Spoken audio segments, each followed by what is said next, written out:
உலகெங்கும் வாழும் ரோஜா தமிழ் டிவி நேயர்களே, உங்கள் அனைவருக்கும் என் பணிவான வணக்கங்கள். இன்றைக்கு நம்ம ஃபார்மட் நியூமராலஜிஸ்ட் மகாதன் சேகர் ராஜா அவர்களை சந்திக்க வந்திருக்கிறோம். ஏன் அவங்கள சந்திக்க வந்திருக்கோம்னா, அவங்க இந்த ஜோதிட நியூமராலஜிங்கிற இந்த ஜோதிட கலையில் கிட்டத்தட்ட 35 ஆண்டுகளுக்கு மேலாக இதில் அவங்க பயணிச்சுட்டு இருக்காங்க. பல லட்சம் பேர் அவங்கக்கிட்ட இதை பற்றிய இந்த நியூமராலஜி பற்றிய ஜோதிடத்தை அவங்கக்கிட்ட கேட்டு தெரிஞ்சுக்கிட்டு போயிருக்கிறாங்க. உலகெங்கிலும் கிட்டத்தட்ட 50 நாட்டுக்கு மேலே இவங்க போய் பயணித்து அங்கெல்லாம் இந்த நியூமராலஜியை பற்றி அங்கே உள்ள மக்களோட இதை பேசி அவங்களுக்கான பிரச்சனைகளை தீர்த்துருக்காங்கன்னு கேள்விப்பட்டிருக்கோம்.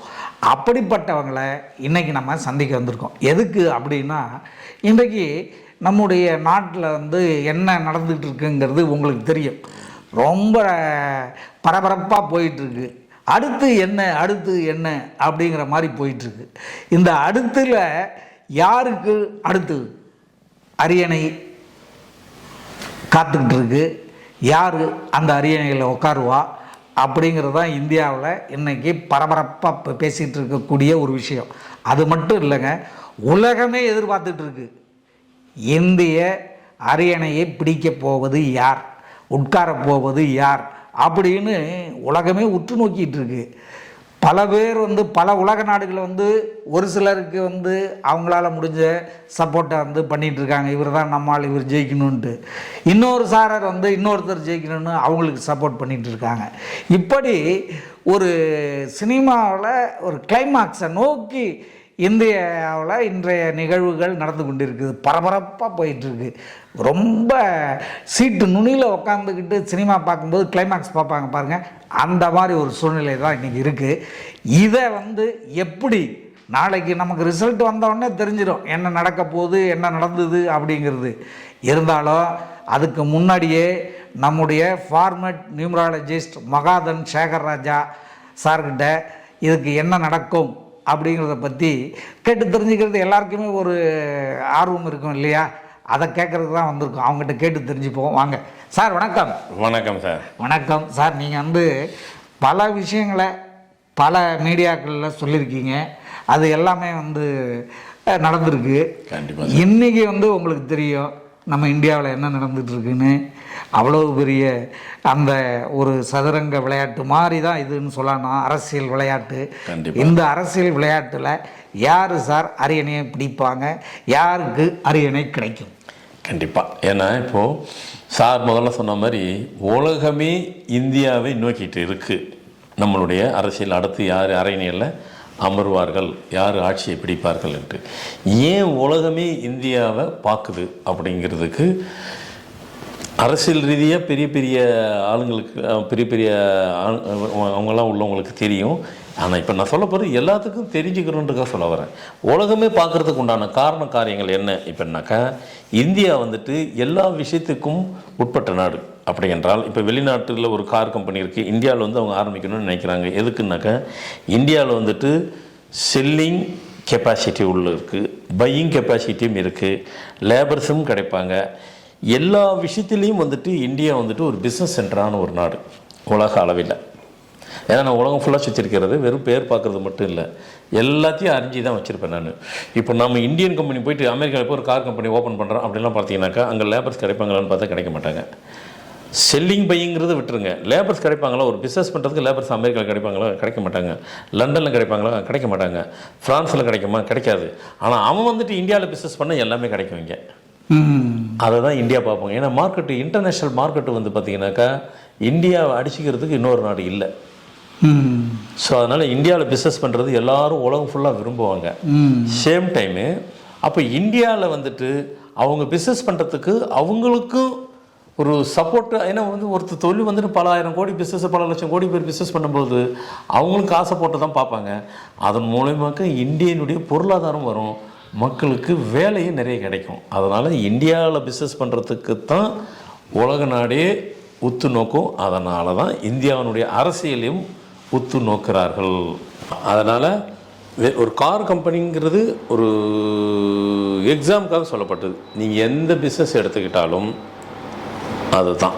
அப்போது இந்தியாவை உலகம் முழுவதும் அரசியல் ரீதியாக எதிர்பார்ப்பது இந்த காரணம்தான். சரி, இப்போ விஷயத்துக்கு வருவோம். இப்போ நடக்கக்கூடிய இந்த அரசியலில் யார் வெற்றி பெறுவார்கள்? ஒன்று பிஜேபி, இன்னொன்று காங்கிரஸ் தலைமையில். இது ஒரு கூட்டணி, அது ஒரு கூட்டணி, ரைட். இதில் வந்துட்டு நாம் பேசப்படுறது வந்துட்டு நாம் இந்த கட்சி அந்த கட்சி, நமக்கு அதெல்லாம் கிடையாது. நாம் பொது உடைமை தானே, யார் வந்தாலும் நமக்கு நல்லது தானே மொத்தத்தில். ஆனால் நாம் வந்துட்டு ப்ரிடிக்ஷனுங்கிற பேரில் தான் சொல்லப்படுறது. அந்த ப்ரிடிக்ஷன் அந்த ஆஸ்பெக்ட்ஸில் சொல்ல போகும்போது நமக்கு பொது உடைமை. இப்போ உடம்புன கூட சார் கூட தெரியும், சார் தான் கேள்வி கேட்டேன், ரஜினிகாந்த் அரசியலுக்கு வரவே மாட்டாருன்னு நான் தீர்க்கமாக சொன்னேன். ஆனால் நான் பேட்டி கொடுத்துட்டு 2 வாரம் கழிச்சிட்டு அவரே சூப்பர் சார் சொன்னேன், இப்போ நான் வரலன்னா நான் எப்போ அரசியலுக்கு வருவேன்னாரு. அப்போ எல்லோரும் கேட்டாங்க, என்ன சார் நீங்கள் இப்படி சொன்னீங்க? அவர் சொன்னார், பொறுத்து இருந்து பாருங்கன்னு. அப்புறம் திருப்பி இன்னொரு முறை அதை கொடுத்துட்டாரு, இல்லை நான் இனிமேல் வரலன்ட்டாங்க. சரி, நமக்கு எதுக்குன்னா அது ஒரு காலகட்டம், ஒரு கேல்குலேஷன் இருக்குது. அந்த கேல்குலேஷனை தாண்டி ப்ரிடிக்ஷன் ஒன்று இருக்குது.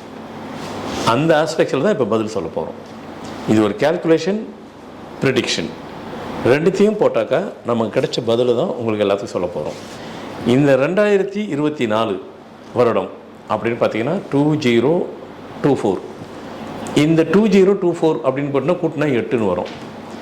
இந்த 8ன்னு வரும்போது வருஷத்தில் இந்த வருடம் உலகம் முழுவதும் நீங்கள் நிறைய விஷயங்கள் புதுமையாக நிறைய நடக்கும், புதுசாக கிடைக்கும், புதுமையாக நடக்கும், புதுசாக கிடைக்கும், புதுசாக உற்பத்தி ஆகும், நிறைய விஷயங்கள் சேஞ்சராக நிறைய நடக்க போகுது. அரசியல் ரீதியாக புதுமையாக நடக்கும் என குரோதி ஆண்டு வந்து நடந்தே ஆகும். அது நடத்தி தான் காட்டும், அது நடத்தி தான் வைக்கும், அதில் மாற்று கருத்து இல்லை. அந்த ஆஸ்பெக்ட்ஸில் பார்க்கும்போது நமக்கு வந்துட்டு ஆட்சி மாற்றங்கள் என்பது நடந்தே ஆகும். முன்னது எது இருக்கோ அது அப்படியே தொடராது, வேறு ஒன்று தான் உள்ளே வரும். இதுக்கு ரீசன் வந்துட்டு அதான் நான் சொல்ல போகிற ரீசன். குரோதி ஆண்டத்தில் இதெல்லாம் நடக்கத்தான் செய்யும். பல எது இருக்கோ அது தொடராது. பாருங்கள், இந்த வருஷம் கூட பாருங்கள், கார் சேல்ஸ் எல்லாம் நீங்களும் எடுத்து பார்க்குற. போன வருஷம் கார் சேல்ஸ் எப்படி இருக்குன்னு சொல்லுங்கள். இப்போ நம்ம மே மாதத்தில் இருக்கோம், இது வரைக்கும் கார் சேல்ஸ் பாருங்களேன். இந்த வருஷம் முடிவில் பார்த்து இது வரைக்கும் அப்படி நடக்க முடியாத கார் சேல்ஸ் நடந்திருக்கு. புது கம்பெனி வந்திருக்கு, புது கம்பெனிகள் வேறு விதத்தில் வந்திருக்கு. அப்போ புதுமையே நடக்கும், அரசியல்லையும் புதுமை நடக்கும். அந்த ஆஸ்பெக்ட்ஸில் பார்க்கும்போது நம்மளுடைய டெல்லியில், இந்தியாவில் அரசியல் மாற்றங்கள் நடந்தே ஆகும், நடந்து முடிஞ்சுதான் ஆகும். பிஜேபியிலே தலைமையில் ஆட்சி அமையுமா, காங்கிரஸ் தலைமையில் ஆட்சி அமையுமா அப்படி என்றால் காங்கிரஸ் தலைமையில் தான் ஆட்சி அமையும். காங்கிரஸ் தலைமையில் தான் ஆட்சி அமையணும் அப்படி என்பது வந்துட்டு நம்ம முதல்ல சொன்ன மாதிரி ஏற்கனவே இருந்துச்சு பாருங்கள். அதனுடைய சுழற்சி தான் அடுத்த மாற்றங்கள் வரும். அப்போது நீங்கள் இப்படி கூட கேள்வி கேட்கலாம், அப்போது ஆந்திராவில் எடுத்த ஜெகன்மோகன் ரெட்டி நல்லா தானே ஆட்சி செஞ்சார், கண்டிப்பாக அவர் தான் வரணும், அதுக்கடுத்து அங்கே ஆப்ஷன்ஸே கிடையாது, அவரை தவிர அங்கே ஆப்ஷன்ஸே கிடையாது அப்படின்னு சொன்னீங்கன்னாக்கா ஆப்ஷன்ஸே கிடையாது தான். ஆனால் அங்கேயும் மாற்றம் வரும் பாருங்கள். அங்கேயும் கண்டிப்பாக ஜெகன்மோகன் ரெட்டி அவர் தான் அப்படிங்கிறது எல்லாத்தையும் தெரிஞ்சுது. ஆனால் புதுசாக டக்குன்னு உள்ள போய் காங்கிரஸ் ஆட்சி பிடிக்கும் பாருங்கள். காங்கிரஸ்லாம் ஆட்சியை விட்டு பல வருடங்கள் ஆகுது, அங்கேயும் அவங்க தான் பிடிப்பாங்க, 98 சீட் எடுப்பாங்க. யாரும் நம்புகிற மாதிரி இல்லை, ஒருத்தர் நம்பிக்கை கூடான வாய்ப்பே இல்லை. அது என்ன மாற்றங்கள், ஆட்சி மாற்றங்கள். அப்போ ஒரிசாவில் அசம்பிளிலையும் போய் பாருங்கள், அங்கேயும் நடக்கும். எப்படி நடக்கும்?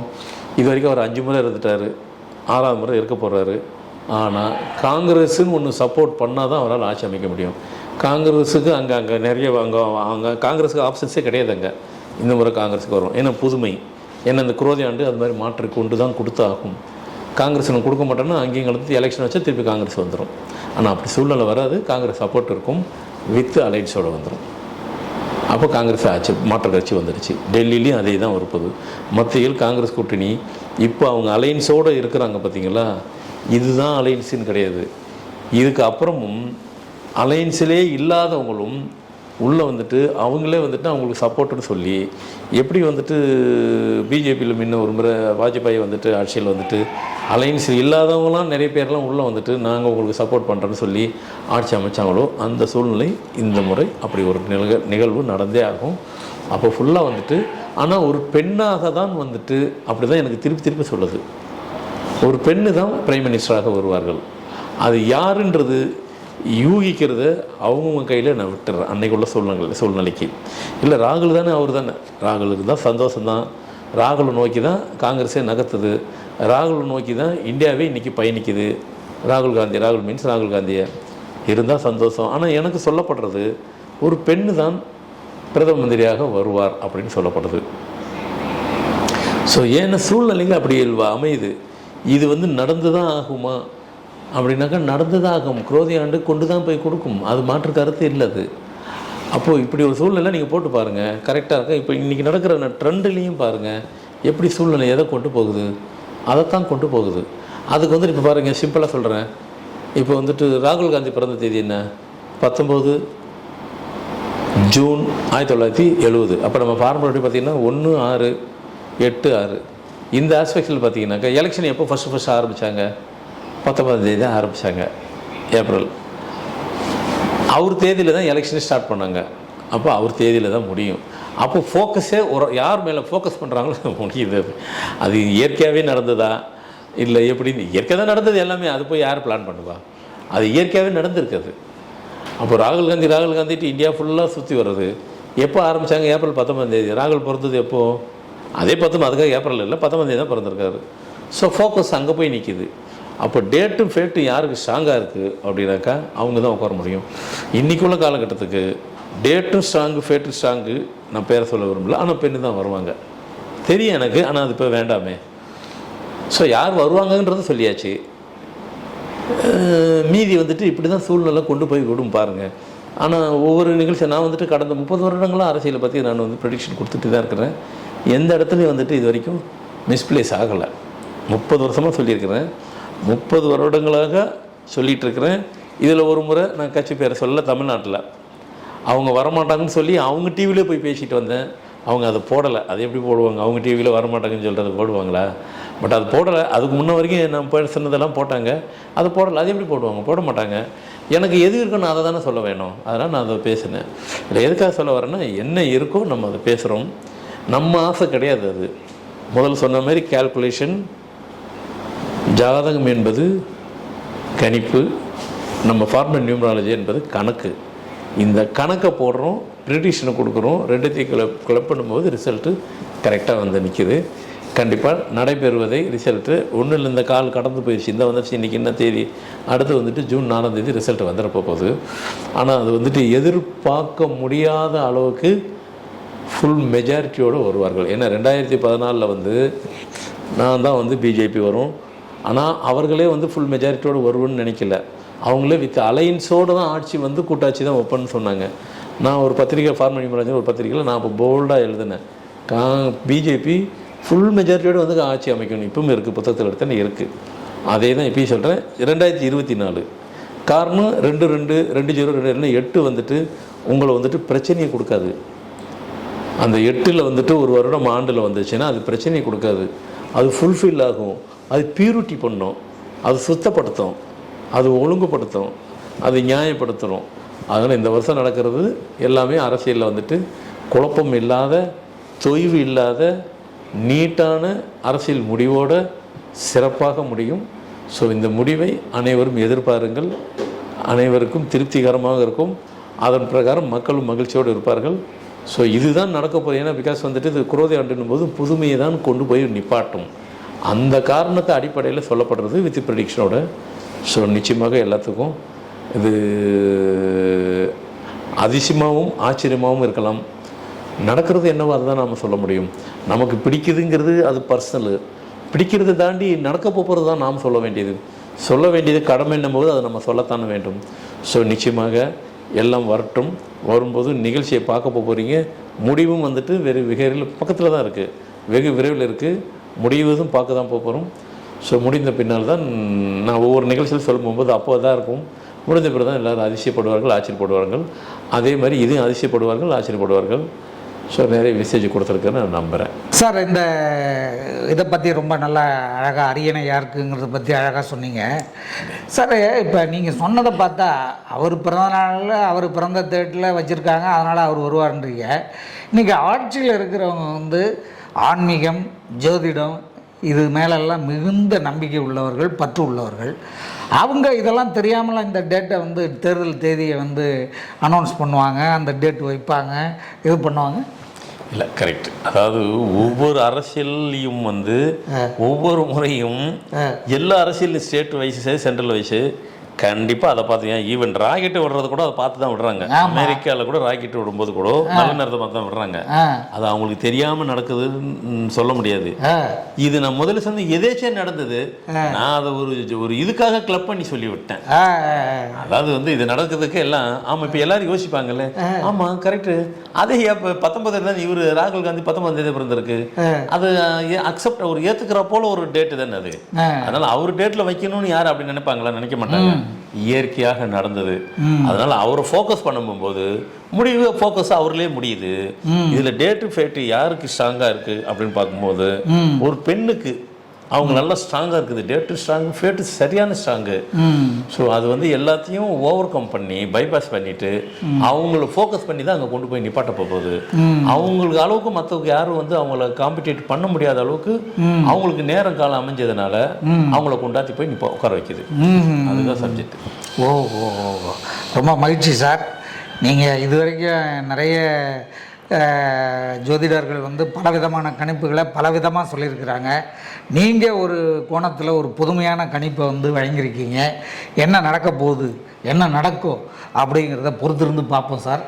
மீண்டும் அடுத்த வீடியோவில் சந்திப்போம் சார். நன்றி, வணக்கம். வணக்கம் சார். இதுவரை நீங்கள் பார்த்த இந்த நிகழ்ச்சி உங்களுக்கு பிடிச்சிருக்கும் அப்படின்னு நினைக்கிறோம். இது மாதிரி பல சுவாரஸ்யமான நிகழ்ச்சி உங்களை வந்து சென்றடைய நீங்கள் செய்ய வேண்டியது ஒன்று தான். ரோஜா தமிழ் டிவியை லைக் பண்ணுங்கள், ஷேர் பண்ணுங்கள், கமெண்ட் பண்ணுங்கள், சப்ஸ்கிரைப் பண்ண மறந்துடாதீங்க. அது மட்டும் இல்லாமல் எங்களோட செய்திகள் உங்களை வந்து உடனுக்குடன் வந்து அடைய நீங்கள் செய்ய வேண்டியது ஒன்று தான். பெல் பட்டனை கிளிக் பண்ண மறந்துடாதீங்க.